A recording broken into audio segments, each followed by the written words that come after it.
Welcome to Beamovation. My name is Noluthando, also known as the Advocate of Self-Love. This is where beauty meets motivation. And as usual, I am bringing you another amazing, empowering, and enlightening episode. My guest today is a gentleman. As you know, we hardly have gents, so this is exciting because he is a businessman. He is the Chief Operations Officer for Maximum Africa L.E.O. And I hope I got that right. His name is Bobby. Well, he's commonly known as Bobby. However, he is Daniel Robert Todd. Daniel, Bobby, thank you so much. Thank you so much for having me, man. I really appreciate the time, the space. I love the energy of the environment. I like what you're doing. And what an introduction. Yes, I do consider myself a young Yes. And handsome? businessman. Handsome, there we go. Did I mention handsome at the start? You're flattering me, but I appreciate it. Of course. But thank you so much for the invite. Most welcome. Like I'm saying, I've been paying attention to what you've been doing. I love the vibe. I love Beamovation, as you say. I tend to like mix it up and say Beau motivation or beauty, but I see what you're doing. Yeah. You're approaching motivation with a different light. Thank you, and Bobby. you're walking in your authentic female energy. I know the chat. Yes. And I like that you're taking over now. I'm sorry, I'm just saying, like, I really like what you're doing, and I like where you're going. I know it's far. Yes. And we aim for greatness all the time. Of course. So Thank you, Bobby. Thank you so much for making the time. I know that you're busy. So the topic for this season is, channeling the inner fire to pursue your success. Yes. And I know that you do a lot of work through your organization, Maximum Africa L.E.O, throughout Africa. One of the things that I think we take for granted at times is one, being South African, and also the fact that there's plenty, I would say, like opportunities in our country. Not realizing that there's so much that Africa has to offer. There's so much that our continent has to offer. And with the work that you do, I just want to firstly start with what propels you? What is your why in doing what you do with Africa Maximum? Africa Maximum L.E.O. Maximum Africa L.E.O. Okay, so if we're talking about just drive, I think for me personally is also purpose. Yes. Family, to be honest. And family speaks to a deeper thing for me. It speaks to community, it speaks to country, it speaks to Africa. So I'm a Zimbabwean originally. So I like that you asked that. What drives me, and I'm talking about me as an individual before I highlight to the organization, is purpose, and my purpose is aligned with my family. So the reason why I like highlighting that is because family speaks to community, and community speaks to country. I always feel like if you're going to impact change, or if you're going to be a leader and you're seeking to impact change, you need to impact your family first. Your family then impacts your community around you. Your community impacts the country, and so I think it's like a drop in the ocean. Like when you drop a pebble, into a pond, the ripples react the way they react. So that's how I look at impact as well. And what drives me again is my family, to be honest. Yeah, I get that. And I love the fact that the base of everything you do really boils down to your family. Indeed. You are young, right? Look, I don't know how old you are, but I suspect as long as I look young, that's what matters. I suspect that you are young. Yeah. And so many people, my audience specifically, always say to me, I'm not sure where to get the drive. I'm not sure if I've got the fire. I'm not sure who I'm supposed to be in this world. If we actually just direct it to you personally, where do you think the fire to do all the things that you do actually stems from? God. If I'm going to be honest, and God can mean a lot of different things to a lot of different people. So I'm not going to attach any specific religious belief to it. But for me, God is the energy that wakes you up when your alarm didn't, for example. So it's the thing. It's the driving force that keeps me going and keeps me realizing that there's so much more that's inside me that is not just meant for me. It's meant for everyone around me. So I need to keep getting up. I need to keep trying. I need to keep dedicating myself to the vision and the idea that me and our organization have committed to. Because without that, again, if I don't, no one else is going to. Correct. So what drives me all the time, and like I'm saying, it has to be personally for me is God. And how? God grounds me. God brings me right back to the center. Yeah. It makes me realize, or the force makes me realize that I'm nothing without everyone else around me. So what I truly appreciate about what you're saying is that I think the perception is that most of the time, you know, our male peers don't really look to God, or men aren't so open about, you know, having a connection with God. And here you are saying that the fire within really comes from God. When did you cultivate that relationship between yourself and God? well, it's been it's been a journey, hey. I like that. So we keep alluding around how young I am. So I'm 30 years old, right? But that's very young. yeah, I mean, I'm a young guy, but it's been a long 30 years. So the journey with God, I can tell you, has been a long one, because there have been times we've been close, there have been times we've been far, but I think it's just the development of any man, and it's why a lot of men don't necessarily speak about their relationship with God, because it's a touch and feel, it's touch and go. So of late, we've been very close, but I also think it's because of the time in my life that I'm in now as well. Yeah. When there's a quote that I want to reach to, but it's so far from me now. But It'll basically, come. it will come. Yeah. But basically, when a man is a man, he sets aside childish things. So each time in my life when I've seen like a paradigm shift approach, I've had to be close to God. Yes. And obviously, we all fall short every now and then, but my constant seeking of his face is what reminds me why I'm around. It's what reminds me who I am to my family. It's what reminds me why I should be the person I need to be at work, at home, and also like in like my interpersonal relationships across the board. I get that, and I completely appreciate it. The reason I started with these questions, to be honest, is to really link, you know, business success with God, which so many people are completely just disconnected from. Because we hear, even though we know we may laugh about it at times, we hear things like, oh, if people are successful, they're doing sacrifices. If people are successful, they're doing, you know, there's still that huge disconnect between I guess spirituality, and that is good spirituality and success. So I like the fact that you've got this base, you've got this foundation that is very prim and proper, focused on God. Congratulations. I know that, and you know the thing is, and I think it's like you're saying. So many people don't want to face up. I know for a fact that I'm nothing without God.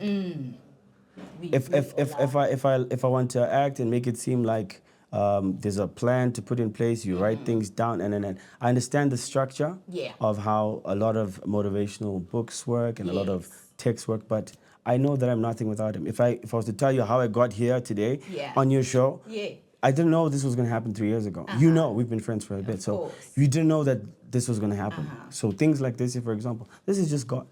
And if you can't like surrender to that and know that, then I don't know what you're doing. But your time will come. You'll find out. Indeed, you will find out. Okay, so let's take it to business. You're a chief operations officer at your organization. What does that entail? So on a day-to-day, it entails obviously managing all of the tiny details. So you'd be surprised, from meetings that are not confirmed, from if we're doing content on the day, if we're doing just follow-ups on past conversations. So it's a lot of day-to-day hand stuff, but also it's a big responsibility because you have to know what we're up to all across the board. So if we've got a couple of transactions lined up, which ones they are, what's the streamline, what's the quickest one we're going to go to, what's the lowest hanging fruit, as we like to say in business as well. So a lot of the day-to-day is just like that stuff, but it's also protecting the sanctity of this organization. It's protecting the foundations, protecting what we call the silver lining. So the golden fiber of what we do and who we are is transparency and integrity and honor. So a lot of business people, or let me say the African market for business right now has been plagued by dishonesty, corruption, and fraud. Of course. So to create a space, or to create a group of individuals, a group of like-minded individuals who adhere to honor first before everything else is what we've tried to do. And just protecting that. So when we meet people, when we meet different companies, different entities that want to either go into business with us or on board onto our entity, we have to fully vet you. We have to understand who you are, what you're about. Yeah. And within that process, people change. So it's my responsibility as the Chief Operations Officer as well to be able to see those shifts. Yes. To see if someone is finicky about documentation, to see if someone is finicky about even transparency. Yes. We're living in a digital age right now, Yeah. so televising stuff is solid. The minute you're shaky in a meeting, if I have a videographer around me who has to like take a picture, you're gonna like raise some flags in my head. So before I choose to dive deeper into who you are, Yeah. I'm gonna choose to protect my organization. Yeah. Because why are you so shaky? Why can't you be on camera? So you are basically now just kind of taking us into your mind as to how you even not only digitally vet or, you know, I guess observe someone, but things like body language as well. So all of these things, right? They're part and parcel. And I think this is why, to an extent, I could be like a good fit for my actual Yes. position, because I use the same skills in every other facet of my life. So I don't like people taking advantage of me just because I'm a nice guy and the minute I can see a shift in your energy, I can tell that, okay, cool. Guard up. Something is Guard up. So because I pay attention to detail and I like paying a lot of attention to detail, I can see all of these little shifts. I get But it. not to feed too much into my own stuff. But Yes. yeah, I hope I answered your question. You did. To be honest. You did. In terms of the overall overview of your organization, I know that you play an extremely significant role, you know, in the landscape, in the African business landscape, where you basically are like a bridge between keen investors Indeed. and businesses. Can you please just take us through that and just give us the whole overview? So, as a brief overview of Maximum Africa L.E.O, in essence, we're a collaborative effort of technocrats and private sector individuals. Basically, we came together because we've noticed that Africa as a whole has been doing business backwards. Okay. Because we look west, we try to follow models that are Western, but without paying attention to frontier markets. Frontier markets are very serious things. So, for example, a frontier market is a Congo. Yes. Or Zimbabwe or Kenya. Each of these places do business very differently. Correct, yes. And it's also based on the culture that's looking west. So you'd be surprised, in the Congo, for example, so many things don't work because of the Congo. Just because of how the colonizers took over them, and each and every state is separate, the way it's separate because of the people that colonized. Right. So logistics is one of the biggest issues faced in the Congo because of that.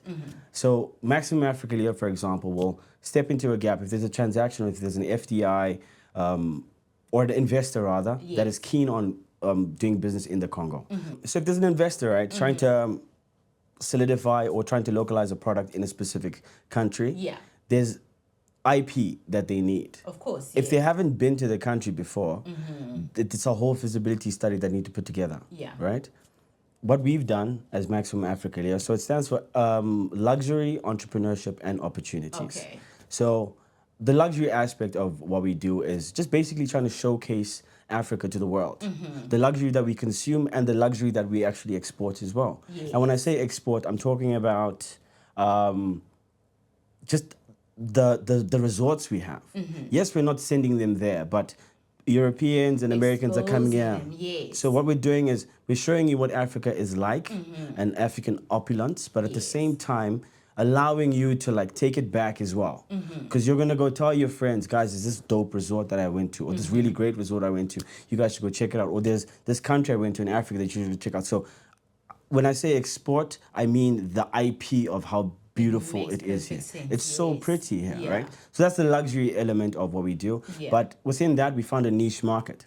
Because in order to consume a certain type of luxury, you need to be able to do a certain type of business or have a certain type of income that's coming in. So it feeds into the business that you do. So the niche market there is, if you can buy a Louis Vuitton bag, it means that you can afford a Louis Vuitton conversation. Which means we could sit down and potentially strike a deal. So we also host these high-end luxury events for the purpose of conducting business. So it tends to neutralize egos. If you go to a car sports club, the bigger car has the bigger voice. Of course. However, if you bring your Lamborghini to my event and I have a Lamborghini as well, we have the same voice. So we could actually sit down and have a serious conversation. Yeah. And then there's the E part of our entity that's focused solely on the entrepreneurship wing. Right. Within that, because entrepreneurship is a big thing. The future is what's going to sustain us when we're older as well. And I really believe in beneficiating and actually investing in the future minds. Yeah. So the entrepreneurship element of what we do has two segments. So there's what we call the ExecuMax experience. So with the ExecuMax experience, it's an experiential learning program. We take 100 entrepreneurs, right? Yeah. And we train them annually. And these entrepreneurs are from South Africa or all over Africa? So EduMax is the one that's 12 months. It's all over Africa. What we do is we seed individuals from their country, right? We give them a full, intense learning program. So we exchange, it's like a skill share. So we teach you how to actually navigate business because a lot of people don't know how to. Yeah. And like actual skills, like how just being punctual is a skill. Of course. Soft skills and hard skills, right? So it's a whole process. We go through it. Then we deploy. Once we're done, we send these entrepreneurs back to their countries so that they can go and impact their communities there and also still be like, how can I say, a satellite office for us. Yes, that makes sense because you're growing the network. And like we say, one of our partners likes making this reference to McDonald's. Regardless of where McDonald's is, the quarter pounder always tastes the same. Of course. Always. Yeah. So if you can teach the next generation that business has to be conducted transparently, you cannot enter into a conversation and have a hidden agenda and hope to succeed after. Lies do not have legs. So we always want honor and honesty and transparency to be the foundation of whatever transaction you're going to get into. Because from there, at least you know you're honest with each other. People are not coming with, like I'm saying, hidden agendas. There are two programs within our entrepreneurship element. So that is one of them. And then the ExecuMax is more of like a boardroom experience. So basically, we look at entrepreneurs that are like unicorn entrepreneurs that are not in the ideation stage anymore. So businesses that have started that just might not have the right type of capital to actually expand. And resources. So what we do is, so what we do is we have a boardroom-like experience, similar to like the Shark Tank. Get to pitch your idea. Then we weigh in on what your idea is. We can help you, or we can tell you this is not going to fly, in essence. But I think that is also help. So you'll find a lot of people have great ideas, but they just don't have the right type of funding for the idea. So that's what that looks at, in essence. It's like a Shark Tank. And I like the fact that it also has its element of going to the grassroots up to a certain degree, because you are literally taking entrepreneurs that are still, either finding their way or still cultivating the core essence of what they actually do. You said that Maximum L.E.O is L.E. Can we get to the O? I'm about to get to the O, right? So, and I like that you said that because you highlighted something and you mentioned being a bridge initially. So what we found, again, is trying to penetrate. I'm just going to stay on the E for a little bit longer. Trying to penetrate any market is very difficult, especially if you don't have the information. So a lot of entrepreneurs are pained by that. Even if you want to become a titan in an industry, for example, let's say you wanted to start trading commodities. To start now without the information is very difficult. And yes, we're living in a digital age, so you can find stuff by yourself. But that doesn't mean it's easy. Right? So because we're a group of, like I said, technocrats and private sector individuals that have cultivated this information over time, we serve rather as a bridge between the entrepreneur and the titan. We want to connect great minds without the right type of funding to a matured mind that's weathered the storm, that's been through the experience. And has lots of funding. So much funding. That's the thing. Old people have so much money, and not for nothing as well. Of course, They've paid their dues. Price. Blood, sweat, and tears. You see what I mean? So many of them have just big hearts to invest back. If I was to find someone who's as motivated as me, who is 5 years old right now, I know how to foster them. It's why we want to become parents in life, because all of our experiences downloaded into another mind can create a better tomorrow. I like the fact that you actually linking the whole part of partnering, a suitable investor with an entrepreneur, almost like mother and child or parent and child type of relationship. I like that you made that connection. Because you have to, and I mean, and it's why again, so many things tie back into being honest and being an honorable individual. Yeah. The best type of relationships are between parents and their kids. All right.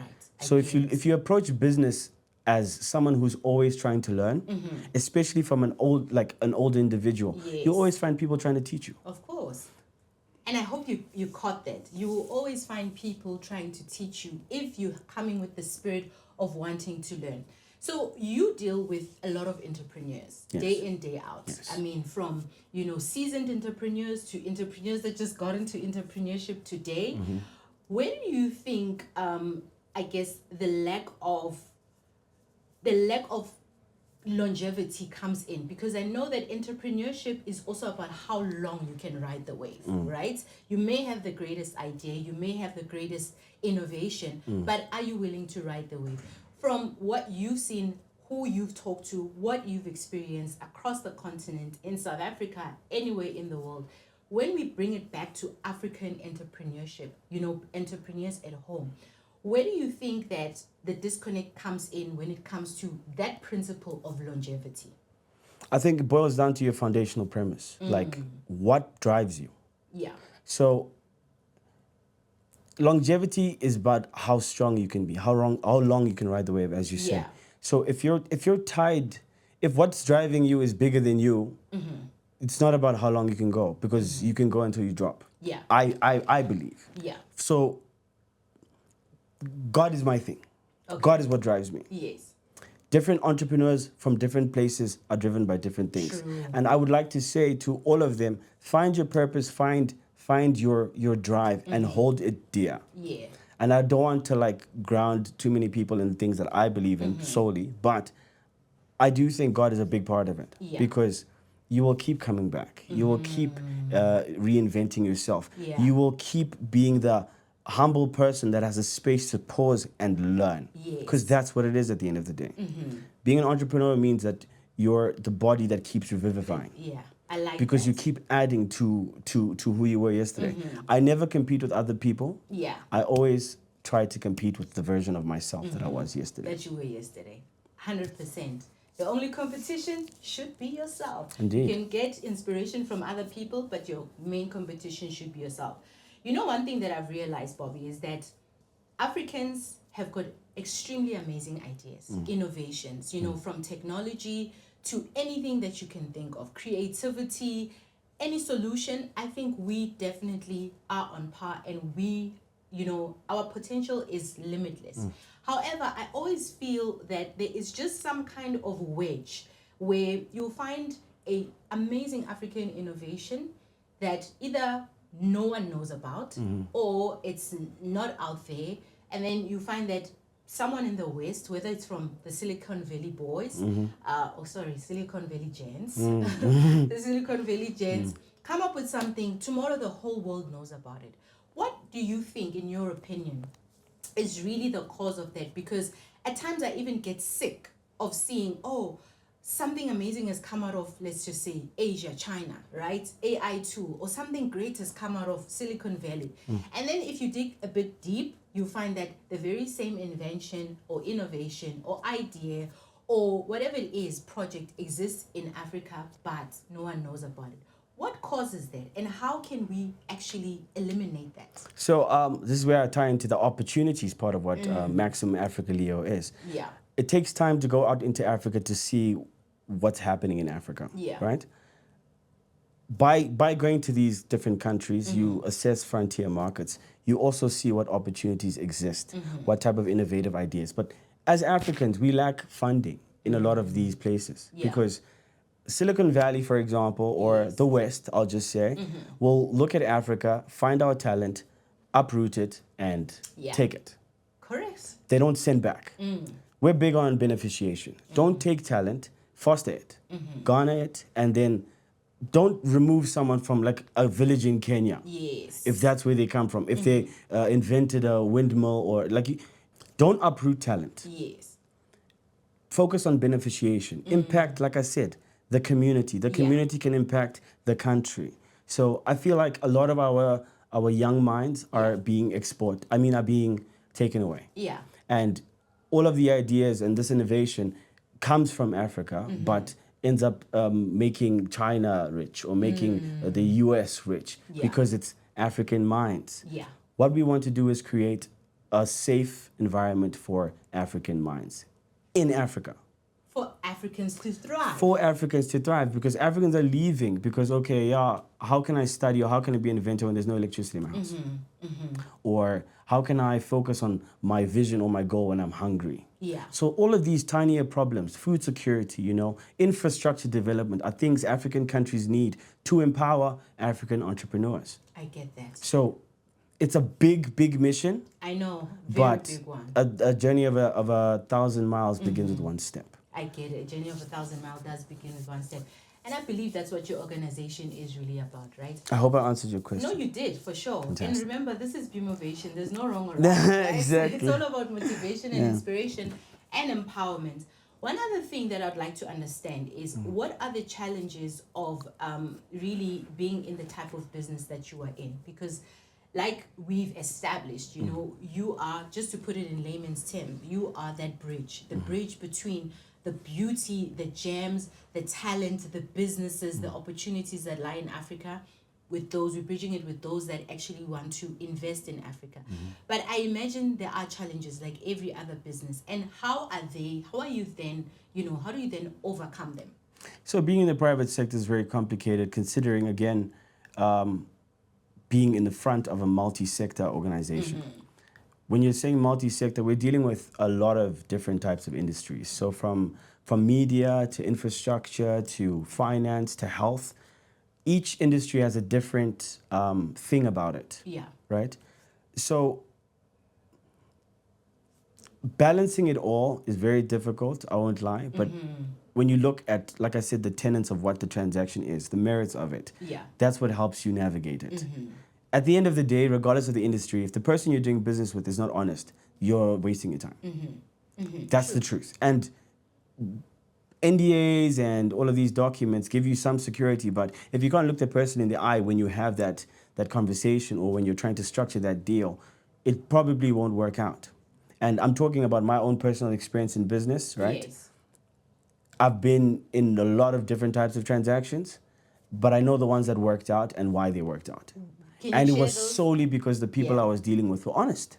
Honesty is the best policy, because I always like going back to the fact that lies don't have legs. Because if I'm in a business transaction with you and you tell me something that's not true and my team follows up to check on it, who are you? Because now anything else you tell me could be a lie. It's already stained. Because already you fractured that trust. So it's why honor is a big part of our organization. You have to be who you say you are. Because if you're not, then what are we even talking about? Yeah, what are we doing? Are we wasting time? Are we flexing? Did you come to show me your watch or your car? Or are we actually like trying to have a conversation about impacting, the country that we live in or the continent that we're on? I get it. Now, in terms of, would you, as Bobby, advise any other young person out there, specifically African, to be an entrepreneur? It's difficult. I mean, as myself, yes, because it's a call to honor. It's a call to explore who you are, because most of us don't know who we are. Yes. I would advise someone to be an entrepreneur, because you'd be surprised who you learn. How can I phrase this? Yeah, you'd be surprised who you become. And this is why I always compare myself to who I was yesterday. Yes, sometimes I fall short, granted, but when I remember who I was yesterday and all of the wins I've done today, I feel so much better. And it sparks a fire for me to challenge myself tomorrow, because I want to do more tomorrow.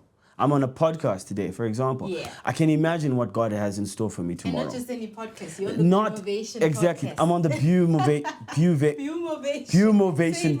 Okay. Bumovation. I'm on the Bumovation. You see, every time I like beauty, motivation, Noluthando. I'm on the Bumovation podcast. So who knows what God has in store for me tomorrow? Yeah. And I think it's a call. It's a call to honor. It's a call to responsibility. It's a call to just to your inner self. See what you're capable of. Yeah, I get that. And if you want to be an entrepreneur. I love that. You can find out who you can become. Indeed. So I'm going to throw you under the bus here. I'm going to just catch you off guard just a little bit, before we actually, because we are heading towards wrapping up. So we all have an idea, right? Or fairy tale of what entrepreneurship is and then there's the reality of what it isn't. So I'm putting you on the spot now. According to you, your experience, the people you've worked with, the places you've been, how you've, assimilated or really put yourself into different places, societies and whatnot. Wait, I want to say, tell me okay. What does it take? No, not that. Okay. Tell me what entrepreneurship is not. Because, like I said, we all have an idea of what entrepreneurship is, but we never really explore what entrepreneurship isn't. That's interesting. Yeah. I haven't thought about it like that. So I'll start with telling you what I think entrepreneurship is. Yeah. To also help guide me to answer that question. I think entrepreneurship is being able to find an opportunity anywhere. I'll make an example of when you go to a restaurant. They usually have, especially if you're having like tea, they have these, that tray that comes with sugar, sweeteners, honey, all of these things. If you pay closer attention to what that tray is, it's different companies competing for attention. Wow.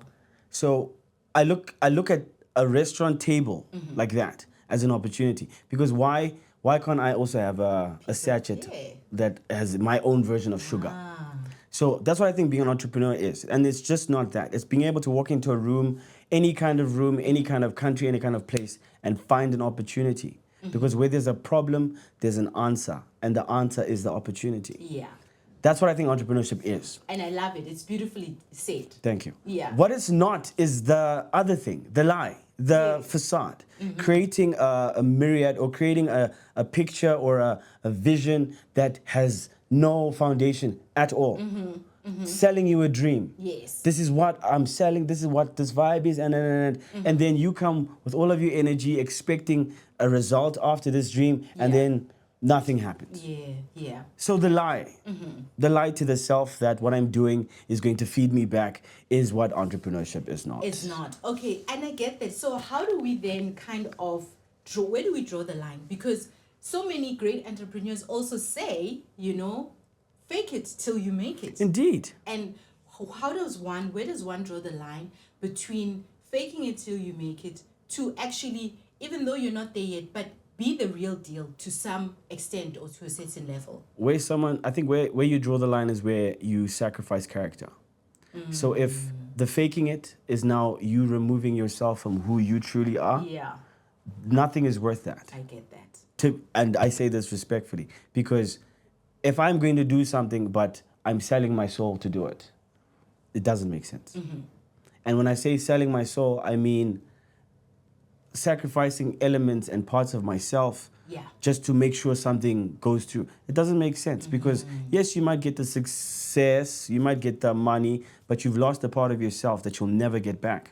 And I always stand on that. Yeah. I will never sacrifice a part of myself for something that is already mine. It might not be the time. Yes. But it's written already. All I need to do is stay alive and be patient, and the blessing is going to come. I will not sacrifice myself for something that I already know is mine. It's just not yet the time. Indeed. Did you catch that? Caption that. that is a manifestation principle in action. Bobby, you have laid out so many principles, so many nuggets, but most of all, you've really also just empowered us on what your organization does.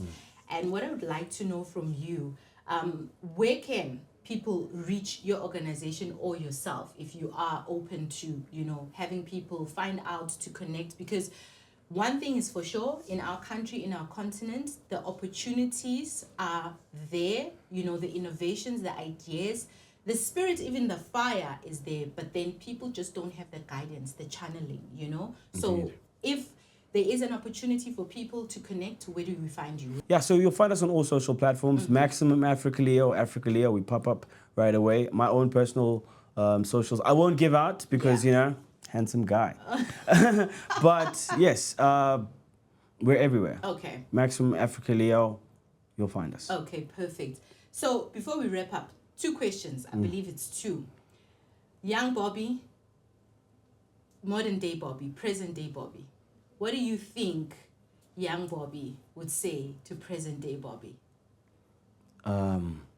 Listen to your parents, trust God, and trust the process. And find joy in the process, to be honest, because there's times when you think life is over and it's just a bad day. It's not a bad life.